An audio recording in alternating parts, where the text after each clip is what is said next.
Hi guys, so this video is about identifying the year of manufacture of your Jeunesse anthracite coal heater. Now, to find out what year the heater is made, you simply pull out the ash drawer, flip it over, and then you'll see a number, which is I think a serial number, and a month, which is the first, so it would have been January 1935. So providing that your ash pan isn't completely rusted out, you can see what year the heater was made. Now, being 35, it's a later heater, and I think they stopped manufacturing these in the 1940s. The later heaters had a lift knob. The earlier ones had a little tang that sits across here. So if we walk outside, I can show you an early model heater. So this heater is a 1919 model. It's a number 2. It's just underneath there. All completely restored. Now let's move this crap out of the way. If you have a look at the front here, it's an early model, and they had a lift tab on the coal loading door. So that's a real early one, that one. And it came out of a house. It had been there pretty much its entire life. It was a house in Port Melbourne, I think, that one came from. And this one here was from a house down the surf coast in Anglesea. And it had been there since new as well. And the lady I got it from pulled it out to put a more modern wood heater in. So yeah, they're getting hard to find. There's no parts available for them, so if you need repairs done, you've got to make them yourself. Like for instance, this handle here is not the original.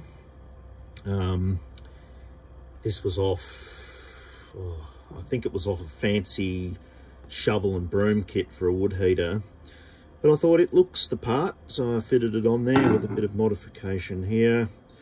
But every single thing else on this heater is completely original. So original mica in the door, and no cracks in the back. One thing to look out for if you buy one of these is if they've been overfired a lot in their life, on the back you will see cracks, especially around where the bolts are that hold the front section to the rear section. You will see cracks. These can be welded up, it's not an issue, but the heaters just don't look that attractive in the back. If you've got cracks in the front section, well, it's up to you. You could, if you're good at welding, you could grind it back and repair it, but you'll always see where the repair was. Providing these have been looked after in their life, they're generally in pretty sound condition. When you're moving these heaters, you need to be extremely careful not to load this bottom section from either side. You need to keep your trolley in from the front, nice and central, because these bases are really easy to break. Once they break, well, you're going to have to pull the entire heater apart to repair it, which is just a pain in the butt. So always shift these heaters from the front. You can do it from the back, but I don't recommend it, because as your trolley lifts back, you can load this side panel and it will just break off right through there or through here. So if you can, pull all of these that's in 3 sections. So there's 2 screws, and then there's 2 on either side, one at the top and the bottom. So undo the top section first. You might need to put a bit of WD-40 on them if they've never been undone in their life. I put some nice stainless steel screws on this one. Pull the top part out and then undo each side. Don't try and take the whole assembly off at the same time by undoing the 2 side screws and then trying to pull it off, because then you end up loading this section and it can also break off. So this is all as brittle as you can get cast iron. You need to be extremely careful. So top out first, take the sides off, and then you can actually truck the heater from the back.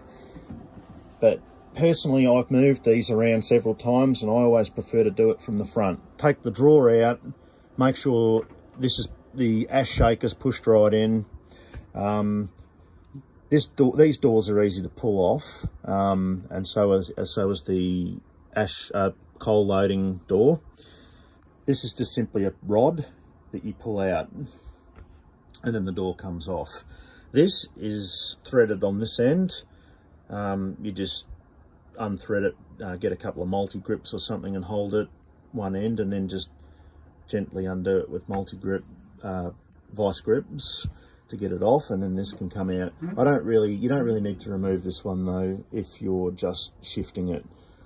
You can shift it with the front door, but you are loading then this section, so you can either pack it out at the top or remove the door completely and then pull it back. Make sure you pad your trolley with some foam or whatever before you move them. So yeah. And then one other thing I'll show you with these, easy to show you on the number 2.